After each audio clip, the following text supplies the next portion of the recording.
Hello, everyone. How are we? Hopefully, all of you having a fantastic day wherever you are around the world. And welcome back to yet another Liverpool news episode for you guys this evening. How are we? Of course, it is Europa League. I know some people will be watching that. Of course, if you guys haven't seen, obviously, Hugo Ekitike, of course, scoring against Spurs, which, of course, was a very good watch before we came on, of course. But we are here to talk about, of course, the latest Liverpool news. And of course, where else would we start? In terms of Virgil van Dijk and Mohamed Salah, of course, obviously they're now looking likely they're going to re-sign for Liverpool for next season, which is great news. Of course, I think the news we've all been hoping for, really, hasn't it, Reds? And I think, look, now having them over the line, I think, has given plenty of people some relief, really. The fact that we're not going to lose all three this summer, of course, obviously the big three that I am referring to, obviously Trent, Virgil, and Mo. But again, it's this I think, relief, and I think also joy, the fact that they're going to be staying for longer as well. And of course, I think everybody's now at that stage of like, right, we can focus now on winning the league title. And of course, we know near enough that Trent might be leaving, or it's going to leave to Real Madrid. But look, Mo Salah and Virgil van Dijk are here to stay, and thank God anyway. But we're not only going to talk about them. Of course, we're going to talk about Dean Huijsen as well, being in the news. Of course, David Ornstein's article that we will dive through a bit later on and get your guys' thoughts. And of course, Ryan Gravenberch. For some reason, Ryan Gravenberch's agent wants to talk about his potential future, of course, but we will dive into that in a bit later on, of course, anyway. But again, let me know, all of you are in the comment section down below as well. Very intrigued to know your guys' thoughts on everything we do mention in tonight's episode anyway. But Red Rebellion's in, hopefully doing well, mate. Saying now that Salah and Virgil are staying, we have less to worry about and makes it easier to get the players we are after, as replacing Salah and Virgil right now would be a push. Absolutely agree. It would be a nightmare, wouldn't it? Let's be perfectly honest. And it would be.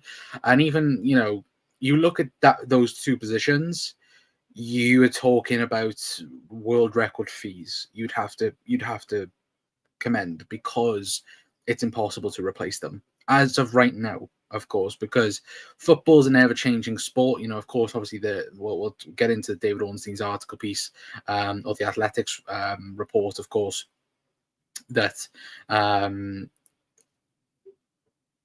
of course it looks to be a 2-year contract, but of course hopefully there'll be some more about that, of course, because I think there's even been a couple of people suggesting now that Mo Salah's on $1 million a week.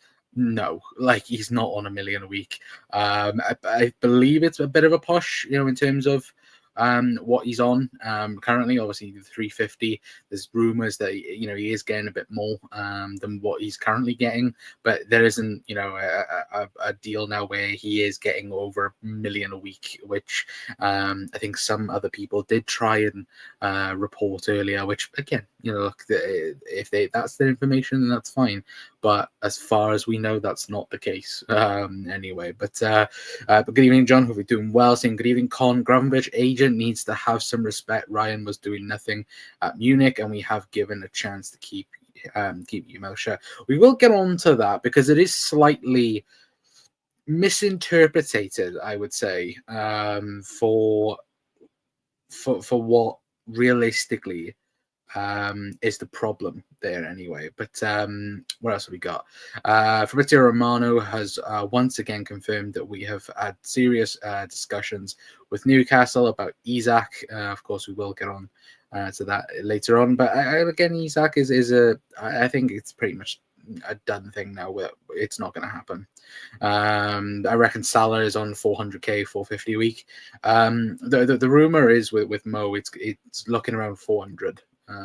Which again will be amazing to see. Anyway, whether or not, of course, that will happen. Anyway, but speaking of these two, then let's dive into the David Ornstein article piece from yesterday. If I can quickly get up on the screen. right now for you guys. There we go. So you guys can see me as well. So, of course, this is from David Ornstein. This is, of course, The Athletic, saying that Mohamed Salah and Virgil van Dijk closing in on new 2-year Liverpool contracts.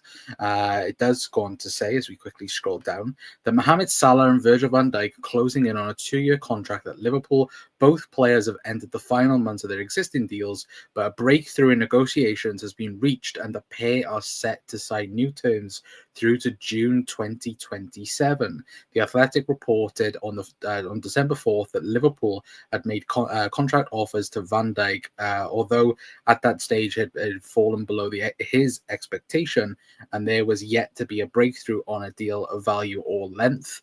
The Athletic reported on December 8th that Liverpool had made an opening contract offer to Salah at that stage, despite confidence around Anfield that the 32-year-old would stay. An agreement was not agreed or close to it, and an insignificant remains around the long-term future. Salah and Van Dijk are two of the three key players for Liverpool out of contract this summer, along with Trent Alexander-Arnold, who is working on obviously a deal close to joining Real Madrid on a free transfer in the summer. Van Dijk offered the strongest indication yet that he was set to stay at Liverpool beyond the end of his existing deal after Sunday's Premier League defeat to Fulham, stating that progress has been made in negotiations as well. So, of course, we can obviously scroll down a bit more. It does go on to say in August, Van Dijk said he was no closer to agreeing terms with the contract following Arne Slot's arrival as Jurgen Klopp's successor in October. The 33-year-old stopped taking questions about his future in interviews, saying he's only interested in discussing matters on the pitch. Of course, we can literally go through all the article piece, but one thing I did think was interesting, of course, it was obviously correspondent from James Pierce as well, saying resolving contract situations regarding key personnel was one of the biggest challenges in Richard Hughes' tenure when he started work at Liverpool, sporting director just over a year ago. It's been a long road, but with Salah and Van Dijk on the brink of signing a 2-year extension, it will provide the perfect boost for Arne Slot's side as they close in on being crowned Premier League champions as well. And for me, that is the big thing, and it is huge, the fact that we've been able to get these two done, as you guys can not see me now. But I think that is the big thing, isn't it? Is the fact that getting these two done was the huge one, because look, I think if we could have gotten all three to re-sign their contracts, great. Look, we're maintaining our best players, and we're trying to keep hold of, in my opinion, the best right back in world football, the best winger, and the best centre half. And I think it's kind of a difference now where the model that we've had over the years, and looking at it, and obviously more in recent history, you're looking at players like Jordan Henderson, for example, and given, we didn't re-sign Gini Wijnaldum, and obviously then going on to sign Jordan Henderson was, of course, a major conflict behind the scenes. And of course, normally if a player's around 33, 31, the club are looking at them and going, maybe we won't offer them new deals. I think that's obviously been the big conversation around this, is the fact that everyone is like, oh, what on earth are Liverpool going to do with these deals? Are they going to offer them the correct type of deal, or are they going to try and lowball them in terms of, again, look, they go, oh, well, your age is 33. We'll try, you're going to reduce your playing time. You're going to not be the same player that you are right now. And it looks like, of course, the club haven't done that. It looks like the club have actually gone and actually given them what they want, or more or less in agreement with them, which again is great. It was absolutely fantastic as well. And for me, again, getting Mo Salah and Virgil van Dijk re-signed was the main aim. Of course, Trent along with that, but as even you guys have mentioned in the comments, it's the fact that we can now focus on other things. Just to of course go straight off the bat, we can now start to think about Ibu Konate's contract, because that is a huge risk as well, that the fact that Liverpool could end up losing Ibu on a free next season, which again, that would be catastrophic if that was to happen.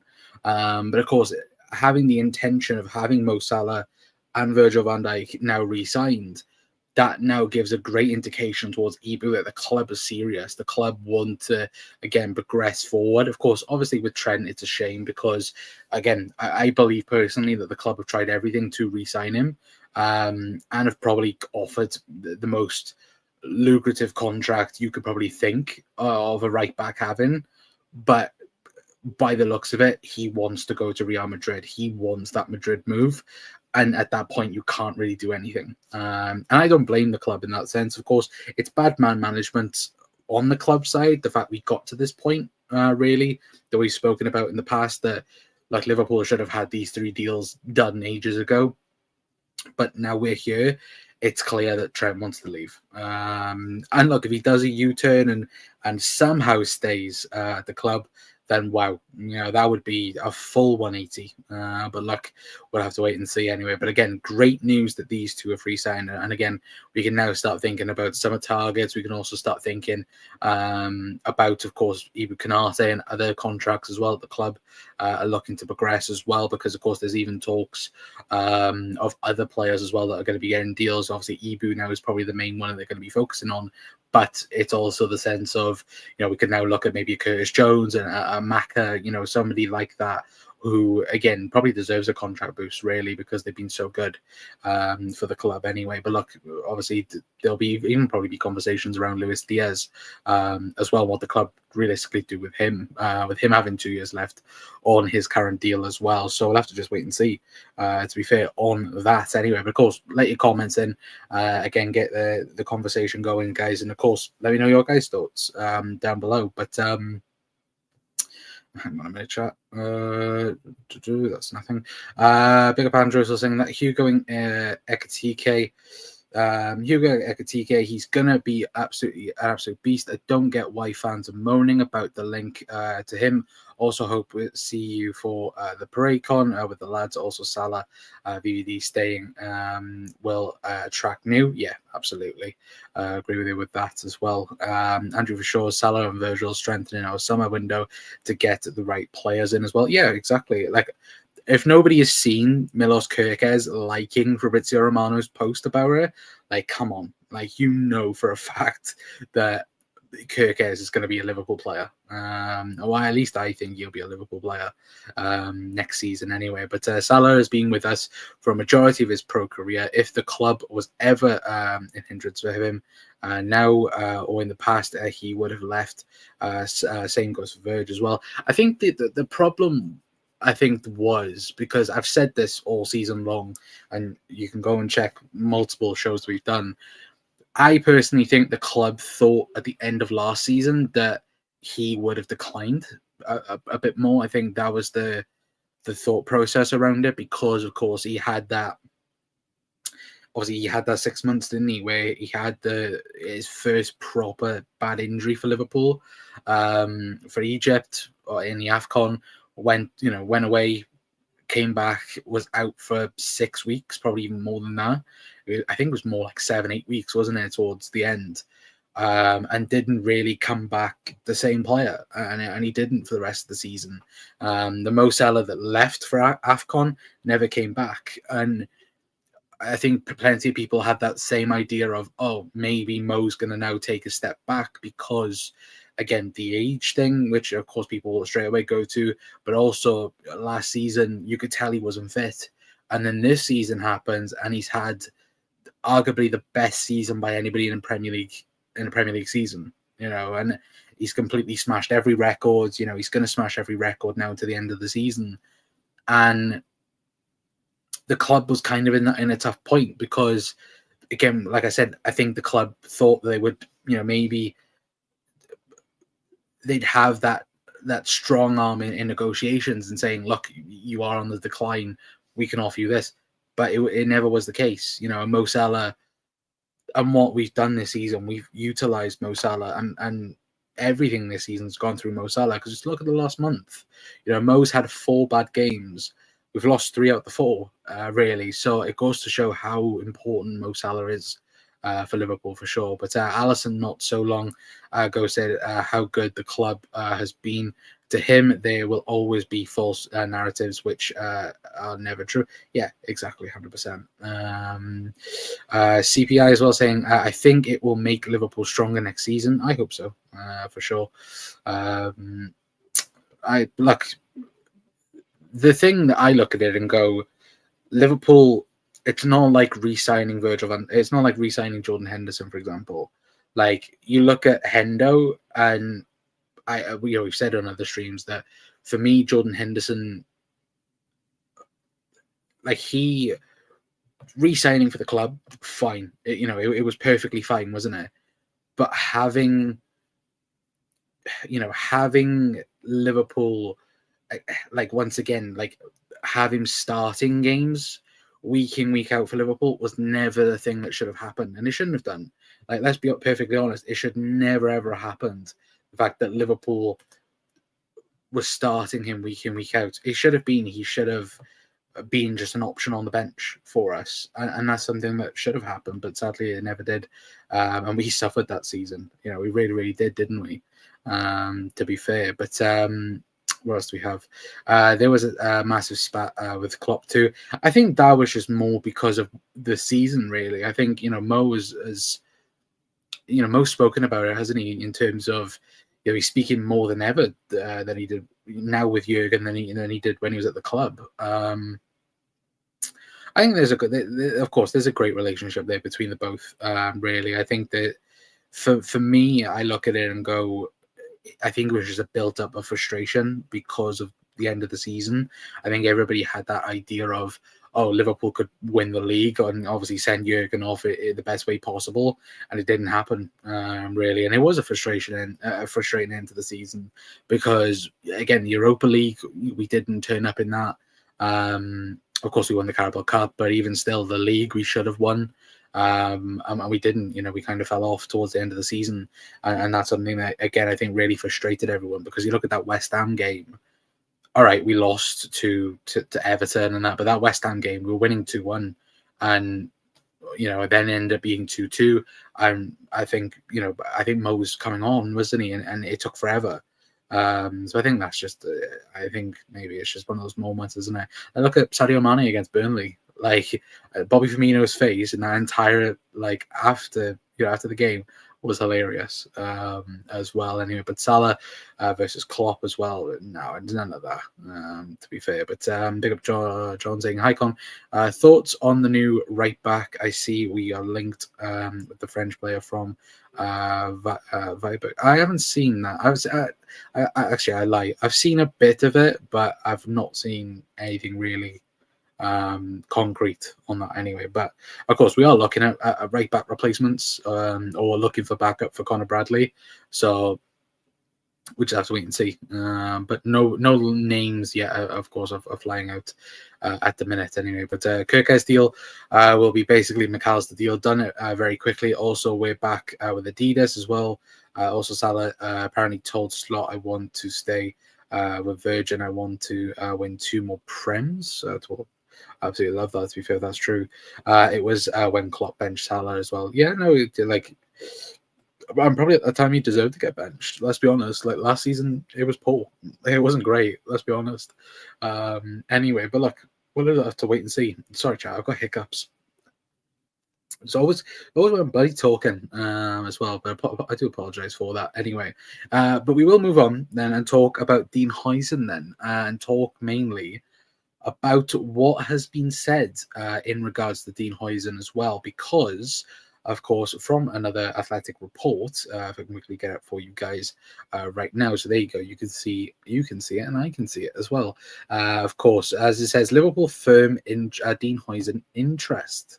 Now, if we go, obviously, this was a Q&A from the Athletic as well. It does go on to say, obviously, a question for David Ornstein.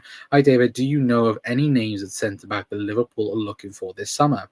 Of course, and he does go on to say, I understand that Liverpool are among the clubs with a firm interest in Dean Huijsen. This has been reported elsewhere and is accurate. Chelsea have inquired, and Arsenal are in the mix too. At the moment, those paragraphs are three leading candidates, but not the only ones. With Newcastle, Tottenham also keen. I believe they have all held meetings or conversations with Huijsen's camp in the last week, but I'm not aware of any offers being made just yet. So the direction of travel remains unclear. It's been well documented. Documented. There we go. Get the right words out. That Real Madrid have held great appeal for Huijsen growing up, and they do like him, but I don't know of them actively working on it, and therefore at the time of writing, it looks most probable that he will join another Premier League club. I think there is a desire of the part of Bournemouth and the player to have this situation decided ASAP. The 50 million release clause makes it clean and potentially quick deal to do, which would have seen Liverpool capitalised on in the past, which of course we've seen, obviously McAllister, for example, as well. So just based on that, and like I said, but maybe they obviously they're influenced by the lack of development so far in Ibu Konaté's contract situation, and you imagine Huijsen would have a good chance of starting alongside Virgil van Dijk if he was signed. And I guess Chelsea could say the same about starting besides Colwell, which you imagine similar amount of game time would come his way at Newcastle and Tottenham as well. So when we look at that, again, I think for Liverpool, it's obviously it's a big shout, and it is a big talking point. Of course, obviously Dean Huijsen coming into the Premier League this season has done very, very well. I might add that as well. Of course, in the obviously in the Premier League, was at Juventus as well, been at Roma as well. He's been all over the gaff. To be fair, and he's still only 19 around there as well. So when you look at it, I think for me personally, I think the deal would make a lot of sense, and it would, wouldn't it? It would make a ton of sense if Liverpool were to go and get Dean Huijsen, £50 million. Again, it would be a very, very smart deal. Obviously, could learn alongside Virgil van Dijk, which of course we now know that will stay. Which of course, obviously, Dean Huijsen did name as the best centre back in the world as well. So again, for me, it ticks all the boxes, but it's also that sense of, out of all the clubs, like for example, obviously we know now Van Dijk's going to stay. If Konaté was to stay as well, is this the sense of Liverpool? Could we just rotate between him and Virgil van Dijk? Potentially, that could be an option for sure. But I look at it and I go, if Van Dijk stays, we could, again, you could see both of them play, Dean Huijsen and Virgil van Dijk, even though Virg has obviously played the majority of his time at Liverpool on the left-hand side. You would most likely think that playing time is going to be a huge thing, and it could be a problem for Liverpool, because how do Liverpool guarantee him minutes, to be fair? Because, look, of course, we all think that Joe Gomez is going to leave. Well, I think everybody is in agreement with that Joe Gomez is going to leave Liverpool at the end of the season. There's still question marks around Joel Konza. Could Liverpool, again, bring in Dean Huijsen and obviously offer Joe Gomez elsewhere? Potentially. But also it's that sense of, I think that is just the main one, is playing time, because Juve couldn't offer him, great time. It could also be that sticking point, really, where, again, he went to Bournemouth. I think he had other options as well in the past window as well. But for me, that is the main concern, is playing time as well. But still, if Liverpool could get him in and Liverpool would be willing to do the deal, then I think it'd be an absolute brilliant signing. I think he's had a fantastic year at Bournemouth, and I think, look, if you could do a double deal, Kirkes and Dean Huijsen, we've done double deals in the past where, hasn't worked out really great. You look at Southampton, really, but again, I think these two top quality players, really, and I do think Dean Huijsen learning from Virgil van Dijk, again, when Van Dijk then leaves, or potentially leaves in 2 years' time, again, you've then got a 21-year-old ready-made centre half coming in the door and taking that role over. That would be, again, brilliant. But I think the other thing as well, which I think will cause a lot of people to have that conversation of, he could just go to Madrid as well. I personally think he'll go to Madrid, even though in David Ornstein's piece there, as he said, Real Madrid currently not in the conversation. They do appreciate him, but there is nothing there at the present moment in time. But still, I think if we clearly know there's a release clause there, but still, I think as soon as Madrid come knocking, I think he'll go there. Really, and I do believe that, sadly, as well. But what else do we have? Anyway, of course, let me know your guys' thoughts in the comments as well. But Connor is a top player. If we can get another right back to rotate it with him, it will be great. Yeah, absolutely. We will need to move Gomez on if we want Huijsen. Yeah, absolutely agree. Big up Ozan as well. Hope you're doing well. Obviously, Red Rebellion says thumbs up to Ozan. I'm feeling good about this weekend, Con. I foresee Arsenal dropping points while we take all 3 against West Ham. I hope you are right, to be fair. But maybe Virgil will get a coaching role at the club once his extension is up. Possibly. I think it does depend on who the manager is, at the time, because I think Arne Slot will still be here. But if he goes on to win more Premier League, say if he won the Premier League next season and year after and won a European Cup as well, look, is he going to stay around? Maybe, maybe not. But I suspect Arne Slot will be the manager in 2-3 years' time. And then, yeah, I think it's just a question mark, really. I think Virgil will go into management. Again, there's not really a guarantee that he will, and it's kind of we're used to, of course, seeing players, go into management now. You look at young managers that, again, were good players. You look at Fabregas, you look at obviously Vincent Kompany, obviously managing Bayern Munich, as well as Xabi Alonso by Leverkusen. Again, young managers are coming through thick and fast, and I think Virgil will be kind of similar to that fact as well, of course, if he wants to do it, because I think Virgil could do anything. He could go into punditry, he could go into coaching, he could go into anywhere. But of course, Liverpool would help in that aspect of things as well, because look at the track record Liverpool do have for things like that. We've got you got the track record with something like Steven Gerrard as well, and other coaches as well that have had links to Liverpool that again have been helped by under 18s or under 21s, for example, as well. So again, could possibly happen for sure. But yeah, Madrid is his dream as well, and that's the one thing as well with Dean Huijsen that does worry me a little bit, is just purely because I look at it personally, and I look at it and go, well, Liverpool could sign him. We could sign him on a 6-year contract. He plays 3 years of that, or 2 years of that contract. Real Madrid come knock in, and he's like, "Yeah, I want to go to Madrid." He's a 21-year-old player going. He would have learned then from Liverpool, and then would then leave to go and join Real Madrid. Again, I would hate that personally. But look, I think if I was to put money on it, I would put money on him going to Real Madrid more than anyone. But again, I'd happily be wrong. If Liverpool serious, then look, go and do it.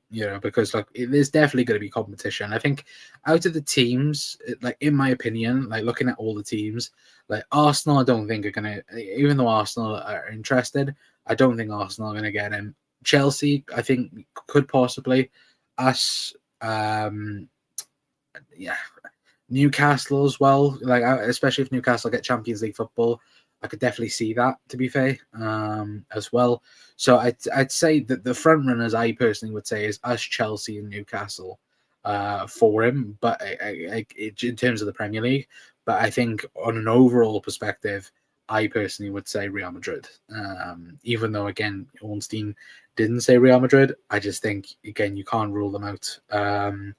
With a player like this, especially at 50 million euros, and especially because they're looking at centre-halves as well in the summer. But Madrid usually go for the players whose contracts have run out, though, especially the big name players. True. And they also seem to be back in this Galactico era, which they kind of went out. Like they did go out of it, didn't they? When they were winning Champions Leagues like season after season. All right, you look at that team and you go like, all right, that's a Galactico team in itself. You'd have Keylor Navas, Carvajal, Ramos, Varane, Marcelo, like Casemiro, Modric, Cruz, Ronaldo, Bale, Benzema. But again, that was a team. Like it was a proper team. Like watching that Real Madrid team against Arsenal, it was poor. Like it was really, really poor. Because now they've just become a team. But they've become a team of individuals again. Vinny, Mbappe, Jude is also a part of that conversation now. And I think the next manager, whoever comes in after Ancelotti, because I think Ancelotti will now leave Madrid at the end of the season. I think Alonso will go to Madrid. But I look at it and go, the next manager has got a really, really tough task to try and balance that team out, because like watching that game, it wasn't a team. Like it wasn't a team performance. I look now at like PSG, watching that PSG game last night against Villa, like that's a team. Like they've genuinely gone from letting the best quote unquote player, probably not in their history, because again they probably had really good players, like a Ronaldinho for example. But you look at the player, who everybody said is the best player in the world, or one of the best players in the world, let him go to Real Madrid, and they've become better because of it. And that's mad to say, because you look at their front three, Kvaratskhelia, Barcola, Dembele, like that front three is genuinely causing problems, like week in, week out. It's causing havoc for teams in Europe and in the French league. They've already got the French league sewn up, which of course is expected, but you know what I mean. But I think that midfield three of Fabian Ruiz, João Neves, and Vitinha, the fact that Wolves turned down the chance to sign Vitinha for like £10 million is mental. The fact they turned that down, the fact that no other team really went for that neither, is mental in itself, to be fair. But what else do we have anyway? But it's easier for them to get players like that. Yeah, of course it is. Like they can offer them ridiculous sign-on fees, and then look, it's easy for them. That's the thing with Trent. You look at obviously the stories coming out of Spain is suggesting that he's going to get around 60 million signing fee, and then the actual wages is like cheaper than what Liverpool is supposedly offering in him. Like, again, I think a big influence is his brother, if I'm being honest with the Trent stuff.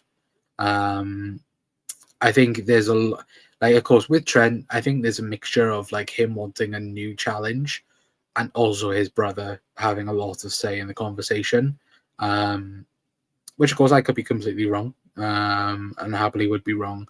But that's what I think is Trent's brother, which of course is his agent, is having a lot to say. And of course, if he can bag millions from this, of course he's going to take it. Really, but there's no going back for Trent neither because of this. And even if he was to do a Schweinsteiger and was to say on the last day of the season, say, look, I've agreed to deal with the club and I'm going to be staying, I think everybody's going to kind of have that same like, I don't know, feeling, like one of good, because of course he'd be staying, but it's also something like you're like going and when really, like, you've now finally decided you want to stay. Why? Like, what's changed? Really, and of course, I don't think that's going to happen personally. But look, I think we're going to hear something really soon about Trent anyway, for sure. But I'm glad we never signed Jude. He's not all that. I like Jude. Even at the time, I very much really wanted Liverpool to sign Jude Bellingham, but I am glad that we ended up signing Gravenberch, Szoboszlai, and McAllister, because of it. Especially McAllister. Like, you guys know, I love Maka. I think Maka, for me, is a world-class player. I think he is in the conversation for world-class midfielders. but I think like he's very much underrated for sure. But I'm not bothered about Trent. He has made his choice. We move on. Yeah, exactly, absolutely. As well, pick up McKindo as well. Obviously, Jack's in the house. Saying Shirky watch tonight as well. Why aren't you watching Ekatike? Like, come on! Like, what a goal that was from Hugo Ekatike. Absolute boss finish as well. But yeah, is he actually playing well, Mac? As well. Actually, what is the score in the Frankfurt game? 1-1. No, there we go. How are we? I'm good, thanks, to be fair. But Chatmack in the house, favourite left back.